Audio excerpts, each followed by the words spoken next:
नमस्कार। ABP news के Facebook live में आपका स्वागत है। मैं हूं विकास भदौरिया और मैं रात को 9 बजे आपके लिए खास तौर पर इसलिए हाजिर हुआ हूं क्योंकि आज देश में जो भ्रम फैलाया जा रहा है उसको तोड़ने का जिम्मा हमने उठाया है, एबीपी न्यूज़ ने उठाया है। और ये भ्रम है वैक्सीन को लेकर। वैक्सीन को लेकर तमाम तरह के भ्रम फैलाए जा रहे हैं। इससे नपुंसकता आ जाएगी, इससे लोग बीमार पड़ जाएंगे, इससे लोगों की मौत हो जाएगी, ये वैक्सीन बीजेपी की है, ये वैक्सीन कांग्रेस की है, ये वैक्सीन देसी है, ये भरोसेमंद नहीं है। लेकिन ये सब भ्रम कैसे टूटेंगे? क्योंकि हम जब पूरी दुनिया घुटनों पे आ गई है, पूरी दुनिया की मानव सभ्यता एक बीमारी के आगे हाथ पैर जोड़ के पड़ी हुई है। लोग लाखों करोड़ों की तादाद में बीमार हो रहे हैं, लाखों करोड़ों की तादाद में लोग मर रहे हैं। ऐसी सूरत में एक नागरिक के तौर पर हमारी जिम्मेदारी बनती है कि इस बीमारी से लड़ने के लिए जो वैज्ञानिकों ने 1 साल की मेहनत के बाद जो वैक्सीन तैयार की है उससे जुड़े भ्रम को खत्म किया जाए। और इसलिए मैंने फैसला किया कि मैं वैक्सीन लगवाऊंगा। और ये वैक्सीन 3rd स्टेज के ट्रायल पे होगी, जिसको 3rd स्टेज के ट्रायल पे वैक्सीन जो लगवाई है मैंने, वो एक तरह से पूरी तरह सुरक्षित नहीं मानी जा सकती। क्यों? क्योंकि अभी उसको DCGI जो कि हमारा ड्रग कंट्रोलर ऑफ इंडिया है, उसने इजाज़त नहीं दी है कि ये आम मनुष्य के लिए इस्तेमाल की जा सके। सिर्फ इमरजेंसी इस्तेमाल की इजाज़त है। और आपको बता दूं, इससे पहले जब यूनाइटेड किंगडम में, यूके में एस्ट्राजेनेका की वैक्सीन को इमरजेंसी यूज़ की इस्तेमाल की इजाज़त मिली थी, तब वो भी 3rd स्टेज के ट्रायल पर थी। लेकिन 3रे स्टेज के ट्रायल पर वैक्सीन पहुंचने से पहले 2 स्टेज के ह्यूमन ट्रायल और 2 स्टेज के एनिमल ट्रायल से गुजर चुकी होती है, तब 3रे स्टेज के ट्रायल पर आती है। और तब ये माना जाता है कि आमतौर पर ह्यूमन के लिए सेफ़ है, मानवीय उपयोग के लिए सेफ़ है। तो आज मैं एम्स गया, दिल्ली के एम्स में मैंने वैक्सीन ली। और उससे पहले क्या हुआ वो भी मैं आपको बताऊंगा। लेकिन ये देखिए, मेरा दाहिना कंधा है, यहाँ पर वैक्सीन लगी है और इसका निशान भी ढूंढना मुश्किल है। लोग तो ना जाने क्या क्या कह रहे हैं। यहाँ वैक्सीन लगी है, मुझे दर्द भी नहीं है, लाल चकत्ता भी नहीं है, सूजन भी नहीं है, यहाँ पर कड़ापन भी नहीं आया है। और मैं दोपहर में 1 बजे मैंने ये वैक्सीन ली थी और तकरीबन रात के 9:15 बज रहे हैं। इस दौरान तक मैं लगातार 5-6 घंटे से खड़ा था किसी काम के सिलसिले में। मैंने कोई आराम नहीं किया और मैं पूरी तरह से स्वस्थ महसूस कर रहा हूँ। इसलिए जो लोग वैक्सीन को लेकर भ्रम फैला रहे हैं उनसे सावधान रहने की बहुत ज़्यादा ज़रूरत है। और इसलिए सावधान रहने की ज़रूरत है क्योंकि किसी भी सूरत में बीमारी से 1 लाख गुना अच्छी है वैक्सीन। बीमारी से 1 लाख गुना नहीं, कई लाखों गुना ज़्यादा अच्छी है वैक्सीन। बीमारी किसी भी सूरत में अच्छी नहीं है। तो आप वैक्सीन अगर बाज़ार में आती है, सरकार लगाने को कहती है, तो ज़रूर लगवाइए। मैं आपको प्रोसेस समझाता हूँ जो मैंने आज फॉलो किया।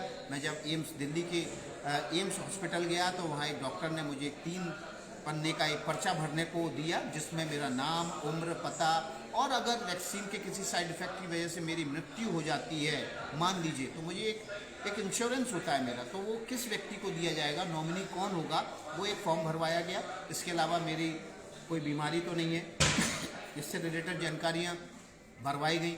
इसके अलावा तमाम वो पैरामीटर्स जो आपकी बॉडी के होते हैं वो भरवाए गए। और फिर मैं अंदर चला गया वैक्सीनेशन सेंटर के, जहाँ पर मेरे पैरामीटर्स लिए गए, बीपी नापा गया, पल्स रेट नापा गया और इसके अलावा मेरा बॉडी टेम्परेचर नापा गया। और उसके बाद मेरे दाहिने हाथ से यहाँ से ब्लड सैंपल लिया गया। ये पट्टी अभी भी वहाँ लगी हुई है, हालांकि लगाए रखने की कोई ज़रूरत नहीं है, लेकिन एहतियातन मैंने लगाए रखी ताकि मैं आपको दिखा सकूँ। और देखिए, कोई निशान नहीं है, मैं इसको दोबारा लगाए ले रहा हूँ एहतियातन। यहाँ से ब्लड सैंपल लेने के बाद मेरे RT-PCR के लिए सैंपल कलेक्ट किए गए।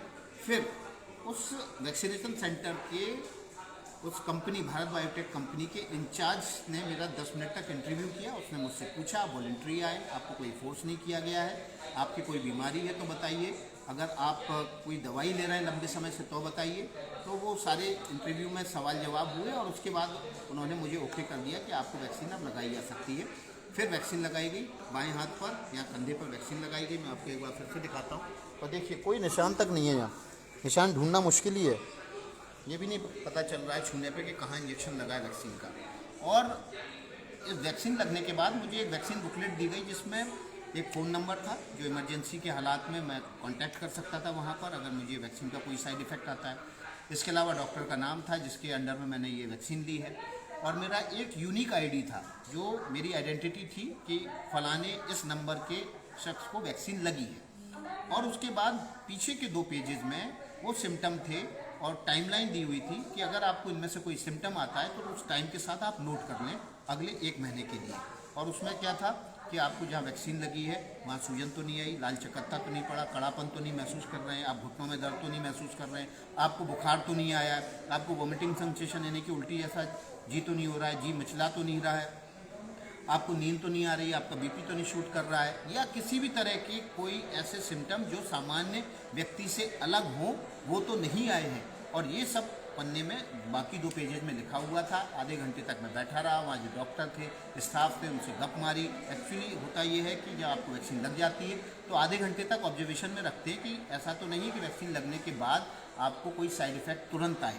तो इसलिए इस सूरत में आधे घंटे तक मैं वहाँ रहा और उसके बाद फिर मैं वहाँ से रवाना हो गया एक जूस की बॉटल के साथ। जूस की मैंने बॉटल ली और उसके बाद मैं कुछ काम के सिलसिले में 4-5 घंटे से इधर उधर लगातार खड़ा था, घूम रहा था, चल फिर रहा था। और अब तकरीबन 9 हो रहे हैं, तकरीबन 8.5 घंटे बीत चुके हैं। मैं आपके सामने हूँ। जो वैक्सीन को लेकर देश में भ्रम फैलाया जा रहा है उसको ख़त्म करने की बहुत ज़्यादा ज़रूरत थी और एक नागरिक के तौर पर ये एक जिम्मेदारी का एहसास था कि जब मानव सभ्यता घुटनों पर आ गई है, पूरी दुनिया थम गई है, तो ऐसे में इतिहास हमें ये ना लिखे कि आपने क्या किया। तो मैंने एक वॉलंटरी अपना योगदान देने का विचार मन में आया ताकि जो दुनिया भर के नागरिक हैं उसमें कुछ उनके बचाव के लिए जो प्रयास किए जा रहे हैं, जो प्रयोग किए जा रहे हैं, उसमें कुछ अपना योगदान दे पाऊँ। और उसी योगदान के मद्देनज़र मैंने आज वैक्सीन की 3rd स्टेज के ट्रायल पर अपने को वॉलंटियर किया। लेकिन मैं आपको बता दूँ, वैक्सीन के बारे में जो भ्रम फैलाए जा रहे हैं वो खालिस राजनीतिक हो सकते हैं, खालिस व्यावसायिक हो सकते हैं। राजनीतिक को आप समझ गए कि राजनीति है किसी एक राजनीतिक दल को, किसी एक सरकार को कटघरे में खड़ा करना, सच हो गलत हो कैसे भी हो घेरना।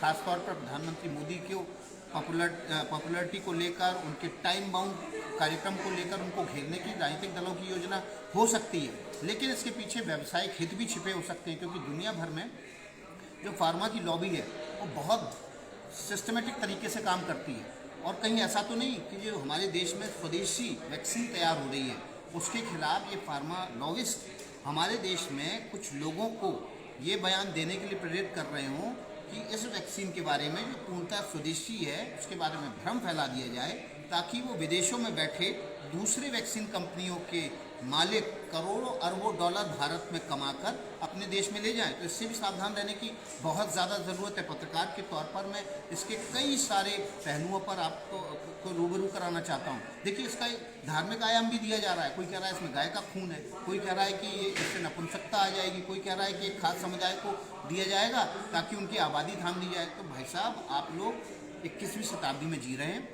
ये 14वीं शताब्दी और 12वीं शताब्दियों की तरह पिछड़े अनपढ़ लोगों की तरह बातें मत कीजिए। ये देश नई पीढ़ी है, युवा पीढ़ी देश को, दुनिया को अपनी मुट्ठी में करने की ताकत रखती है। वहाँ पर इस तरह के भ्रम मत फैलाइए। पहले ही काफ़ी भ्रम फैले हुए हैं, इन भ्रमों से बचना है।